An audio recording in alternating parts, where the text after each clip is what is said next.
நேத்து ஈவினிங் வீட்டுக்குள்ள சிட்டுக்குருவி வந்துருச்சு. சிட்டுக்குருவிக்கு ரெகுலரா அரிசி போடுவோம். நேத்து போட மறந்தங்காட்டி, அது வீட்டுக்குள்ள ஞாபகப்படுத்தி விட்டு போயிருச்சு. அரிசி போட்டதுக்கப்புறம் நெறைய சிட்டுக்குருவி சாப்பிட்டு போயிருச்சு.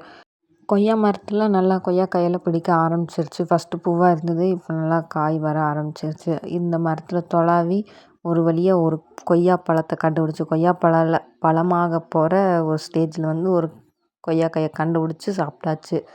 ஈவினிங் சந்தைக்கு போயிட்டு வேணுங்கிற வெஜிடபிள்ஸ் எல்லாம் வாங்கிட்டு வந்துட்டு, அதையெல்லாம் கொட்டி கரெக்டாக எடுத்து வைக்கிறதுக்குள்ள நைட்டே ஆகிருச்சு. வெஜிடபிள்ஸ் வாங்கிட்டு வரத விட அதை கரெக்டாக எடுத்து அதை பாக்ஸில் செட் பண்ணி வைக்கிறது தான் பெரிய வேலையே.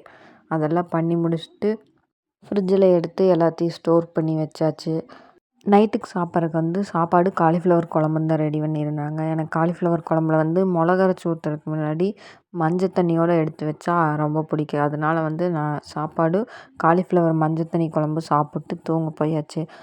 அவ்வளோதான். நான் ஈவினிங்லேருந்து நைட் தூங்க போகிறக்குள்ளே செஞ்ச ஒரே வேலைன்னா அந்த காய்கறி அடுக்கி வச்சது மட்டும்தான். என்னோடய விளாக் பிடிச்சிருந்துன்னா மறக்காமல் லைக் பண்ணுங்கள், ஷேர் பண்ணுங்கள். என்னோடய சேனலை சப்ஸ்கிரைப் பண்ணுங்கள்.